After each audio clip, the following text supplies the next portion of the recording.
ஆனா மாமா எனக்கு ஒரு டவுட்டு. டவுட்டா?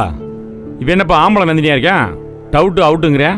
இல்லை மாமா, உங்களுக்கு இப்படி கை ஆயிடுச்சே, இது சரியாகணுமேனு நெட்டில் வீடியோஸ் எல்லாம் எடுத்து பார்த்தேன்.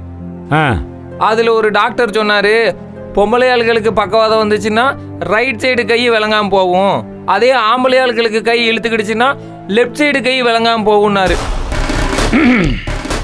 ஆனால் உங்களுக்கு சோத்தாங்க எப்படி விளங்காமல் போச்சு? அதான் எனக்கு ஒரே சந்தேகமாக இருக்கு. டேய், இந்த வீடியோவில் பேசுகிறாங்கல்ல, அவங்க எல்லாம் தனக்கு என்ன தெரியுமோ அதான் உலக நடப்புன்னு நினச்சி பேசிகிட்டு இருக்காங்க. நான் சொல்கிறத கேட்டால் நீ உயிர் வாழலாம், இல்லைனா செத்து சுண்ணாமல் போயிடுவோன்னு சொல்லி பேசிகிட்டு இருக்காங்க. அதெல்லாம் நம்பி கேட்க ஆரம்பிச்சோன்னு ஏன் அப்புறம் நம்ம வாழ முடியாது, புரியுதா? அப்படி இல்லை மாமா, யாரோ ஒருத்தன் சொன்னான்னு சொல்லலை, நிறைய பேர் இதைத்தான் சொல்லியிருக்காங்க. எனக்கு இப்போ என்ன சந்தேகம்னா, நெசமாவே உங்களுக்கு கை விளங்காமல் போயிருச்சா, இல்லை இந்த ரத்த ஓட்டம் நின்று போகும்போது அப்படியே கையை மரத்து பிடிச்சிக்கிடும்ல, அந்த மாதிரி விஷயத்தை தான் நீங்கள் ஏமாற்றி கை கால் விளங்காமல் போச்சுன்னு சொல்கிறீங்களோன்னு ஒரு டவுட்டு. மூடுறா வாயா, சந்தேகம் கேட்குறேன் வைத்தியக்காரா. கரியாளா, இந்த வீட்டில் டீயாவது போட்டுட்டு வாழ்ந்துட்டு இருக்கீல்ல, அதுக்கெல்லாம் காரணம் யாரு? நான் தான், மனசில் வச்சுக்க. நீ எல்லாம் பேசுகிற பேச்சுக்கும் உன் நடத்தைக்கும் உனக்கெல்லாம் மதுரைக்குள்ள எவனும் பொண்ணு கொடுக்க மாட்டேன். உனக்கெல்லாம் பொண்ணும் கொடுத்து வீட்டில் இருக்கிறதுக்கு இடமும் கொடுத்து வச்சுருக்கேன். அதை மனசில் வச்சுக்கிட்டு சும்மா என்னை நோண்டாமல் வேலையை மட்டும் பாரு, புரியுதா? ஆமாம், இப்படி கல்யாணம் பண்ணிட்டு ஒண்டிக்கட்டையாகவே வாழ்கிறதுக்கு பிரம்மச்சரியாகவே வாழ்ந்துருக்கலாமே. நான் எங்கள் அம்மா வீட்டில் இருந்தப்பவே வாய்க்கு ருசியாக நல்லா சாப்பிட்டேன். 3 வேளைக்கு 5 வேளை சோறாக்கி போடுவா, நல்லா தின்னுட்டு தூங்கிட்டு இருந்தேன். உன் தங்கச்சியை கட்டி வச்ச நானும் என் வாழ்க்கையும் இப்போ படாத பாடுபட்டு இருக்கோம் மாமா. மாமா, முதல்ல நீர் என்ன சொன்னீர்? ஒரு பொண்ணை கட்டித்தரேன்னு சொன்னீர். நானும் அதை நம்பி ஊரு பூரா போஸ்டர் அடித்தேன். அப்புறம் அது சரிப்படலடா, கொஞ்சம் சிக்கல் இருக்குது, அதனால என் தங்கச்சியை கட்டிக்கன்னு சொன்னீர். சரி, நானும் ஆதிரை அழகா இருக்கா, சூப்பராக வாழ்க்கை இருக்குன்னு நினச்சேன். அப்போவே எங்கள் அப்பா சொன்னார், தோலை பார்த்து மாடு பிடிச்சா தொழிலுக்கு ஆகாதுன்னு. ஆதிரை அழகாகவும் இருந்தா, அதை விட திமிராகவும் இருந்தா. அவள் ஒரு பக்கம் என்ன உருட்டுறா, இந்த அக்காங்கெல்லாம் என்ன ஒரு பக்கம் உருட்டுறாங்க. என் வாழ்க்கையை வச்சு தாயபாஸ் ஆடுறாங்க மாமா. சரி, இதெல்லாம் போகட்டும், நீர் எனக்குன்னு இருக்கீரு. சரி, மாமா இருக்காரேன்னு மலை போல நம்பிட்டு இருந்தேன். ஆனால் மலைக்கு இப்போ ஒரு கை போச்சே, ஒம்மருக்கு டீயாத்தி கொடுத்தே என் வாழ்க்கை ஓடிடும் போல. நான் என்ன பண்ணுறது? மாமா, எங்கள் அம்மாவை இந்த வீட்டுக்கு சம்மந்தம் முடிக்க கூட்டு வரும்போது நான் என்ன சொல்லி கூட்டு வந்தேன் தெரியுமா? ஏய், நாம் போகிறது டீசெண்டான குடும்பம், நான் வாக்கப்பட போகிற குடும்பத்துக்கு இருக்கிற பேரை நாம் காப்பாற்றணும், அதனால கௌரவமாக நடந்துக்கணும். இனி இந்த தெருவில் சேலை இடுப்பில் தூக்கி சொருவிட்டு சண்டை போடுற வேலையை வச்சுக்காத, என் மானத்தை வாங்காதன்னு சொன்னேன். வெளியிலேருந்து பார்க்கும்போது உன் வீடு அவ்வளோ அழகாக இருந்துச்சு. இந்த பணக்காரங்க வீட்டில் சாமியார் மாதிரி அமைதியாக இருப்பாங்க, அன்பாகவும் நடந்துக்குவாங்க, அப்படி நினச்சி தான் நான் இங்கே வந்தேன். வந்ததுக்கு அப்புறம் தான் தெரிஞ்சது, ஒவ்வொரு குடும்பத்தை விட என் குடும்பம் பரவாயில்லையா. இது எப்படி இருக்கு தெரியுமா? வெளியில இருந்து பார்க்க நல்ல பியூட்டிஃபுல் தாஜ்மஹால் மாதிரி போஷா இருக்கு. உள்ள வந்து பார்த்தா தான் தெரியுது, இதுவும் ஒரு சந்தக்கடை தான்யா. ஏய், என்ன லந்தா அடிச்சு மூஞ்சிக்கு ஜலம் உடைச்சிருவேன். ஏய், அதான் சந்தக்கடைன்னு தெரியுதுல்ல, மூடிட்டு போக வேண்டியதானே, எதுக்கு நாக்க தொங்க போட்டு உக்காந்துருக்க? நியாயமான கேள்விதான். ஆனா இந்த வீட்டுல என் உலகம், உயிர், ஆத்மா, அன்பு, ஆவி, காதல், விசுவாசம் எல்லாமே கிடக்கியா. சரியா போச்சு, இவ்வளவு இந்த வீட்லயே வச்சிருக்க. கரியாளா, இந்த வீடு ஏன் வீடு இல்ல ஜீவானந்த வீடுன்னு பேசிட்டு இருக்காங்க. அடுத்த வீட்டுல வந்து ஏன் இவ்வளவு ஐட்டங்களை வச்ச? ஐயா, ஆதரைய சொன்ன மாமா, நீரு விவரமா பேசுற மாதிரி பேசுறீரு, ஆனா படக் படக்குன்னு முட்டாப்பாய மாதிரி கேள்வி கேட்கிற. ஏய், என்ன? ஏய், அதான் அவ உன்னை பார்த்தாலே அசிங்க அசிங்கமா பேசுறாள்ல, பின்ன எதுக்குடா அவ பின்னாடியே தொங்கிட்டு கிடக்குற? சரிதான், போடின்னு விட்டு தொலைஞ்சிட்டு போக வேண்டியதானே. ஐயா, உமர் தங்கச்சி வாழ்க்கை அக்கறையே இல்லாம பேசுறீரு. ஏய், ஆம்பளைன்னா அசிங்கப்பட்டு அவமானப்பட்டெல்லாம் பழைக்க கூடாதுடா, கம்பீரமா இருக்கணும், அதான் ஆம்பளைக்கு அழகு. நீ தான் இருக்கிய. கதிரே, இவனை சாதாரணமாக நினச்சிடாதப்பா, ரொம்ப விவரமான ஆளுப்பா, பொழைக்க தெரிஞ்சவன். ரொம்ப நாளாக நான் இவனை உன்னிப்பாக கவனிச்சிட்டு இருக்கேன். ஆள் தான் பார்க்கறதுக்கு கிரிக்க மாதிரி இருப்பேன், பேசுறதெல்லாம் லூஸ் மாதிரி பேசுவேன். அதெல்லாம் ரொம்ப தெளிவான ஆள். நம்ம எவ்வளோதான் காரி துப்புனாலும் தொடச்சி போட்டு இங்கேயே கிடக்கிறான்ல, அதுலேருந்தே பார்த்துக்க.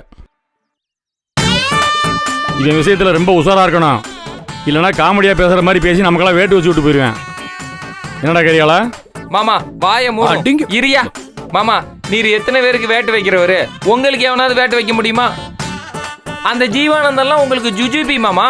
உங்க கால் தூசிக்கு தருவானா அவன்? இப்ப கோயம்புத்தூருக்கு போயிட்டு வந்தீர, யாருக்கு வேட்டு வைக்க? என்னது? டேய், என்ன இப்படி பைத்தியம் மாதிரி பேசிட்டு இருக்க?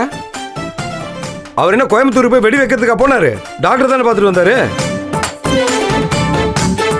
தேவையில்லாம உளறிட்டு இருக்கிறது. மூடிட்டு உட்காரு.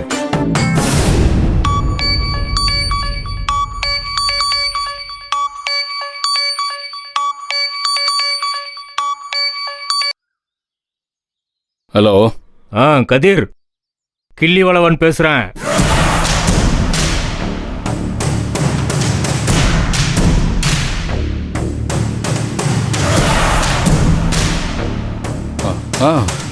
சார் சொல்லுங்க சார். ஹலோ, என்ன கேக்குதா? பார்த்தே இல்லை, ஃபோன் வந்தோடனே வெளில போயிட்டான். நீங்க தானே கெடுத்து வச்சிருக்கீங்க. சார் சொல்லுங்க. என்னப்பா, சேஃபா போய் சேர்ந்துட்டீங்களா? ஆமாம் சார், சேஃபாக வந்துட்டோம். என்ன சார் இது புது நம்பராக இருக்கு? ஆமாம், பண்ணுற ஆப்ரேஷன் சீக்கிரட்டாக இருக்கணும்ல, அதான் வேற நம்பர்லேருந்து பேசுகிறேன். இனி வெவ்வேறு நம்பர்லேருந்து தான்ப்பா கூப்பிடுவேன், பார்த்துக்கோ. சரி, உன் அண்ணன் குணசேகரன் ரெஸ்ட்டில் இருப்பான், அதான் ஓன்ட்ட பேசலாமேன்ட்டு பேசுகிறேன். சரிங்க சார், சொல்லுங்கள். அதான்ப்பா, நம்ம பசங்கள்கிட்ட எல்லாம் பேசி எல்லாம் ரெடியாக இருக்க சொல்லிட்டேன். அந்த பையன் ஜீவானந்தத்தோட டீட்டெயில்ஸ் எல்லாம் கலெக்ட் பண்ண சொல்லியிருக்கேன். இப்போ என்ன கரண்ட் சுச்சுவேஷனில் இருக்கான் எல்லாத்தையும் கலெக்ட் பண்ண சொல்லியிருக்கான்ப்பா. நான் சீக்கிரமாக இங்கேருந்து கிளம்பிடுவேன், பார்த்துக்கோ. இந்த விஷயத்த உன் அண்ணன் குணசேகரன்ட்ட சொல்லிடு. நான் அடிக்கடி ஃபோன் பண்ண மாட்டேன், நீங்களும் எனக்கு ஃபோன் பண்ண வேண்டாம். ஏதாவது தேவைன்னா நானே பேசிக்கிறேன், சரியா? சரி சார், ஓகே சார். சரி.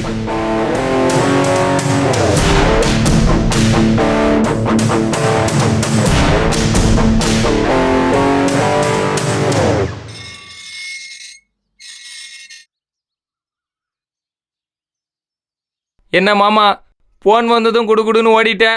ஊட்டி பார்ட்டியா? ஆமாம், ஊட்டியிலேருந்து உங்கள் அக்கா ஒருத்தி கூப்பிட்டுருந்தா, பேசிட்டு வந்தேன். மூடிட்டு வேலையை பாடுறா. ஏய், பேசாம இருடா. யாருப்பா? அண்ணா, அந்த டாக்டர் பேசினாரு. எல்லா தகவலும் எடுத்தாச்சு. 2 நாளில் பக்காவாக தெரியும்னு சொன்னார். சரி. தகவலா? என்ன தகவல்?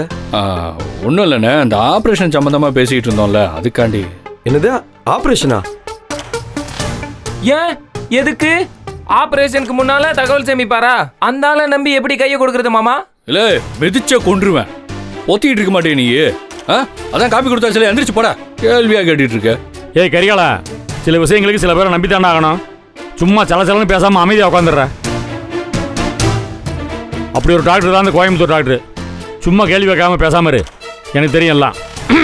என்னத்தையோ செய்யுங்க, உங்களுக்கு வலது கை கேள்விக்குறியா இருக்கு, ஆனா எனக்கு வாழ்க்கையே கேள்விக்குறியால இருக்கு. சீக்கிரமா கையை சரி பண்ணிட்டு வரோம், அப்புறம் வந்து என் வாழ்க்கையை சரி பண்ணும். ஓட பைத்தியக்காரா.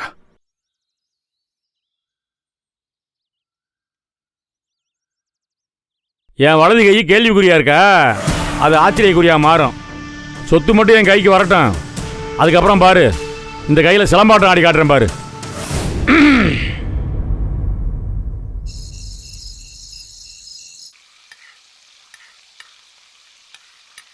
10 பேர் சுத்து போட்டுட்டாங்க மாமா. நான் அப்படியே பயத்துல உறைஞ்சு போய் நின்னுட்டேன். கூட்டத்திலிருந்து ஒரு கல்லு வந்துச்சு சரியான வேகத்துல, எனக்கு நேரா வந்து என் சோத்தாங்காய் பக்கத்துல இருக்கவன் மேல விழுந்துச்சு. அந்த கல் அப்படியே அவன் தலை மேல விழுந்திருக்கணும், எல்லாரும் தப்பிச்சிருப்போம். Just miss. நான் அப்படியே பயந்துட்டேன். பயந்து என்னடான்னு திரும்பி பாக்குறதுக்குள்ள பின்னாடி இருந்து சிங்கம் மாதிரி ஒரு சத்தம். யாருடான்னா எங்க அம்மா ஜான்சி ராணி வந்து என்னைய தூக்கிட்டு ஓடிருச்சு. இல்லன்னா என்ன ஆயிருக்கும் தெரியுமா கரிகாலனோட நிலைமை? இன்னைக்காவது நம்ம பேசுறது உட்காந்து இப்படி கேட்டிருக்காங்களாக்கா? இவன் பேசுறதெல்லாம் ஒரு கதைன்னு உட்காந்து கேட்டுக்கிட்டு இருக்கேன் 2 பைத்தியங்களும். மாமா, நான் பள்ளிக்கூடம் படிக்கும் போதும் சரி, காலேஜ் படிக்கும் போதும் சரி ஏகப்பட்ட சம்பவம் பண்ணியிருக்கேன். டேய் ஆனா இந்த மாதிரி ஒரு சண்டையை பார்த்தது இல்ல. ஒத்தையில நின்று சண்டை செய்வான் மாமா. நானு 10 பேர் வந்தாலும் நின்று அடிப்பேன். நல்லா இந்த ப்ரூஸ்லி படத்துல செய்வான் பாரு, சிங்கு சிங்குன்னு இப்படிலாம் அடிச்சிருக்கேன். எதுக்குமே பயப்படாத நானு அந்த கூட்டத்தை கண்டு மிரண்டுட்டேன் மாமா. மாமா உனக்கே டஃப் கொடுப்பான் மாமா அவன். நல்லா ஆக்ஸ் பிளேடை ஸ்டீல் பிளேட்ல வச்சு தேய்ச்சா ஒரு சவுண்டு வருமே, அந்த மாதிரி ஒரு வாய்ஸை வச்சுக்கிட்டு இவன் கதைன்னு ஒன்று சொல்லிக்கிட்டு இருக்கான். இதுல ஆக்ஷன் பிளாக் வேற கருமோ. இப்படியே உட்காந்து அவன் பேசிக்கிட்டு இருந்தான். அடுத்து ஏன் ஆக்ஷன் பிளாக் தான் அவன் பார்ப்பான். நேரா போய் அப்படியே அவன் மண்டையை புழக்க போறேன்க்கா. ஆனா எங்க அம்மாவை அப்படி அன்னைக்கு முறையா பார்த்தேன். சேலையை இடுப்புல தூக்கி சொருவிட்டு சக் சக்னு அடிச்சா.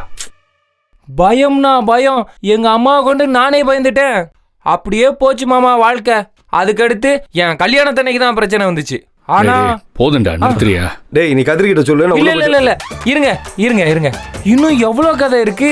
கேட்கவே பயங்கரமா இருக்கோ. ஆளும் மண்டையை பாரு, பேசி நம்ம உசுர வாங்க வேண்டியது. அக்கா இந்த வரேன். சொல்லு ஜனனி. அக்கா ரேணுகா அக்கா எங்க? சாப்பிட்டுட்டு இருக்காங்க.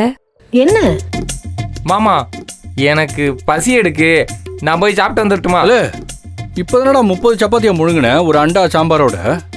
கதை சொன்னல, நல்லா பசி எடுக்கு. சரி மாமா இருங்க. அப்போ இவ்வளவு நேரம் சொன்னது கதை தானே? இல்ல இல்ல இல்ல இல்ல ஆ. உண்மைதான். அத கதையா சொன்னேன் உங்க மண்டைக்கு புரியுற மாதிரி. போ, கடிக்க. சரி, நான் ஒரு ஜூஸை போட்டு வந்துட்டா. நந்தினி அக்கா நல்லா போட்டு அந்த கொடுப்பா, போ. அன்னாச்சி பழத்தை நறுக்கி வையேன். அக்கா ஒரு முக்கியமான விஷயம் சொல்லணும். சொல்லு. அது என்னக்கா ஐயப்பூ. என்ன பண்ற? எத்தனை கம்பி இருக்குன்னு எண்ணிக்கிட்டு இருக்கேன். உனக்கு என்ன வேணும்? ரேணுகா அக்கா சப்பாத்தியா? சாப்பிட்டா இருக்க மாதிரி இருக்கு.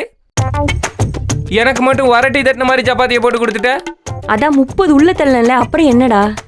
ஏக்கா உன் கையால ஜூஸ் போட்டு கூட. ஜூஸா? எதுக்கு? மாமாக்க 2 பேருக்கும் என் வாழ்க்கை கதையெல்லாம் சொல்லி சொல்லி தொண்டை தண்ணி வத்தி போச்சு. எல்லாமே வீர கதை கேட்டாங்க. கேட்டு பாரு. இவர் பெரிய ஜேம்ஸ் கேம்ப்ரூன்னு 2 ஹாலிவுட் ஹீரோ உட்கார வச்சு 3 மணி நேரம் கதை சொல்லி களைச்சு போயிட்டாரு. இவருக்கு நான் ஜூஸ் வேற போட்டு தரணுமாக்கும். யாரு விளக்கெண்ணெய் வேணா தரேன். நீ உன் மாமங்களும் அரை மூடி குடிச்சிட்டு போய் படுங்க போங்க. விளக்கண்ணையா? ஏய், விளக்கெண்ணையை குடிச்சு விட்டு எங்கிட்டு போய் படுக்கிறது? எங்கனோ போட்டு விடுங்கக்கா, உசுரை வாங்கிக்கிட்டு இருக்குங்க.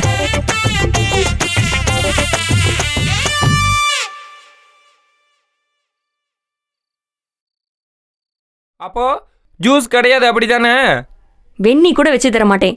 வெறும் தண்ணியை வேணா முடக்குன்னு குடிச்சிட்டு போய் படு. ஏய், என்ன ஓவர் சவுண்டா இருக்கு? மாமா நந்தினி அக்கா ஓவரா நக்கல் பேசுது. அவளுக்கு அதை விட்டா என்னடா தெரியும்? அதான் பேசுவா. அது வேற ஒன்றும் இல்லடா, அண்ணன் இறங்கி வந்து கேட்டாங்கல்ல, அதை செய்ய துப்பு இல்லை. நம்ம கிட்ட இப்படிதான் வக்கனையா பேசுவாளுங்க. Same to you. வீட்டில தான் புலி, வெளியில எலி. ஏன் வெளியில போய் வக்கனே பேச்சு கிழிக்க வேண்டியதானே? இங்க வந்து வெட்டி வீராப்பு காமிச்சுக்கிட்டு. வாய கொஞ்சம் அடக்கிக்கிடு. எப்ப பார்த்தாலும் ஏங்கிற பா.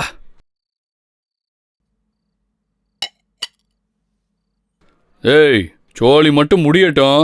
அப்புறம் இருக்கு எல்லாருக்கும் அக்கு வேற ஆணு வேற பிரிச்சு போட்டுறேன். ஒவ்வொருத்தர் கதையா முடிக்கிறேன். உனக்கு ஒரு வேலையே இல்லடா, இதுங்களோடய நின்று பேசிட்டு இருக்க. வா. எங்க கூட எல்லாம் பேசாத போடா. அப்படியே நின்று தொலையாத. வா. உன் மாமா ஒரு ஜூஸ் வச்சிருப்பான், அதை வேணா வாங்கி குடி. நாசமா போலாம். வா.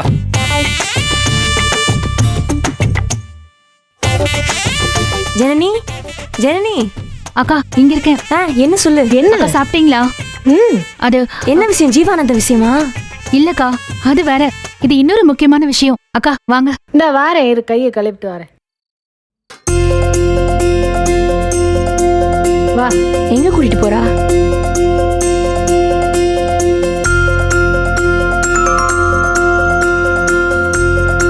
அக்கா இந்தாங்க பிடிங்க. என்ன இது? என்னது? Appointment order. அப்பாயின்மெண்ட்? அதுதான் ஸ்கூல்ல காலையிலே கொடுத்துட்டாங்களே.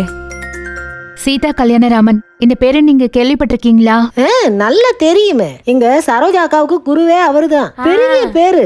தெரியாதவங்க இருக்காங்க. ஆமா, அவங்களோட dance school Seetha academy of டான்ஸ்ல உங்களை டான்ஸ் டீச்சரா அப்பாயிண்ட் பண்ணிருக்காங்க. ஏய், என்னையா? ஐயோ, எப்படி? நீ அக்காவோட டான்ஸ் வீடியோ அவங்களுக்கு அனுப்பின கரெக்டா? ஆமாக்கா, உங்களுக்கு எப்படி தெரியும்? அது உங்களை காலையில வீடியோ எடுத்துட்டு ரொம்ப நேரம் குடிசத்துல நிம்மராம போனே பாத்துக்கிட்டு இருந்தா.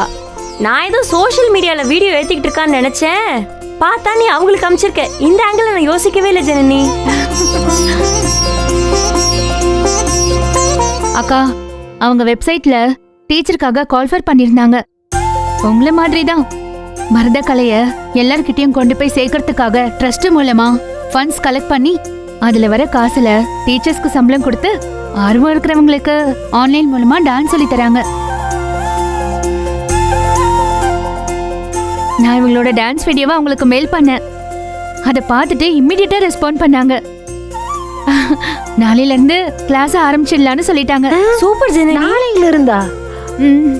ஐயோ ஆத்தாடி. உங்க பேட்ச்ல எத்தனை ஸ்டூடெண்ட்ஸ் இருக்காங்கன்னு அவங்களே டீடைல்ஸ் மெயில் பண்ணிடுவாங்கக்கா. ஆனா மெயில் ஐடி ஆல்ரெடி கிரியேட் பண்ணிட்டேன். கெஸ் பண்ணுங்க. என்னது? டான்சர் ரேணுகா. ஐயோ, கேட்கவே காதுல தேன் வந்து பாயுதே. இதெல்லாம் எவ்வளவு பெரிய விஷயம். கனவுல கூட நான் யாருடி நீ, யாரு நீ, எல்லாமே இவளுக்கு தெரியுது. நந்தினி, எல்லாருக்கும் ஒரு வழி பண்றிய. எப்படித்தா? அக்கா, dance is a language of soul, so keep that soul alive. இனிமேதாங்க உங்க வாழ்க்கையை வாழ போறீங்க. ஆல் தி பெஸ்ட்க்கா. கங்க்ராச்சுலேஷன்ஸ். கைய கொடுங்க. கங்க்ராச்சுலேஷன்ஸ். ஐயோ, சத்தம் இல்லாம கொடுங்க. சைத்தான்கெல்லாம் இறங்கி வந்துரு போகுது. தேங்க்யூ நந்தினி. ஐயே, எனக்கு எதுக்கா தேங்க்ஸ் சொல்றீங்க? இன்னொன்னு சொல்லிக்கிறேன்க்கா, இனிமே no more looking backward, only forward.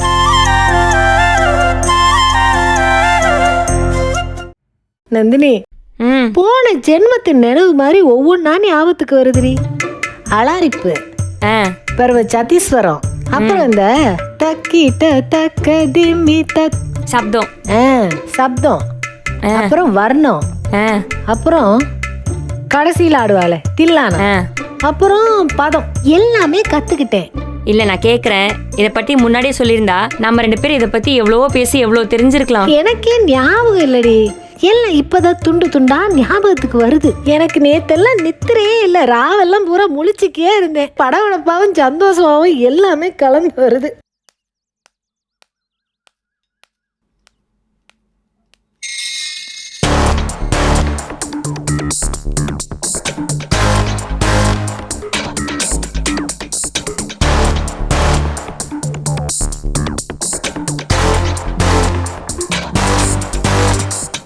என்ன 3 அணி 4 அணியா மாறுது? இவர் ஏன் கூட இப்ப லாயரை கூட்டிட்டு சுத்துறாரு? தெரியலையே.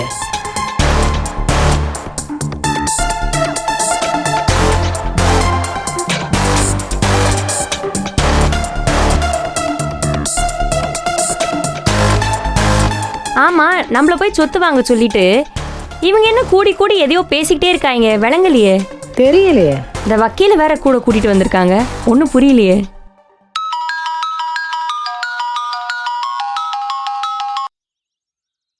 ஹலோ, சொல்லு சக்தி. என்னாச்சு, ரீச் ஆயிட்டியா? இன்னும் கமிஞ்சிக்கு போகல ஜனனி. அதுக்கு முன்னால் இங்கே 2-3 இடத்துல விசாரிக்க வேண்டியிருந்துச்சு. அதான் விசாரிச்சுட்டு இருக்கேன். இங்கே யாருக்குமே அந்த ஆளை பற்றி பெருசாக தெரியல ஜனனி. என்னால் முடிஞ்ச அளவுக்கு முயற்சி பண்ணுறேன். அப்படி ஏதாவது தகவல் தெரிஞ்சால் உனக்கு உடனே கால் பண்ணி சொல்கிறேன், சரியா? சரி சக்தி, பத்திரமா இரு. அன்னைக்கு அந்த ஆள் சொன்னது மனசுல ஓடிக்கிட்டே இருக்கு. நாம அவனை நெருங்குறோன்னு தெரிஞ்சா அவன் நிச்சயமா சும்மா இருக்க மாட்டான். சரியா? Be careful. சரி, பார்த்துக்கிறேன். நீ பத்திரமா இரு. என்ன? ஓகே சக்தி.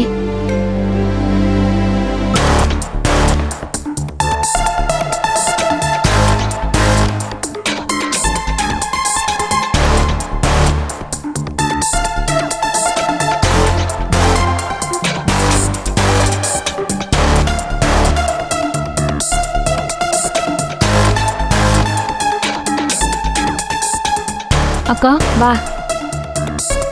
எதுக்கு ஆடிட்டர் வந்திருக்காரு? அதைத்தான் நாங்களும் பேசிக்கிருக்கோம். என்னவோ இவருக்கு தினைக்கு யாரையாவது கூப்பிட்டு வச்சு பேசிக்கிட்டே இருக்கணும். பக்கவாதம் வந்தா பேச்சு கம்மியாயிருன்னுவாங்க. இவர் பேஜா பேசி தள்ளிட்டு இருக்காரு. இன்னைக்கு பேச துணைக்கு இன்னொரு ஆளு வேற. என்ன பண்ண போறாங்களோ தெரியல.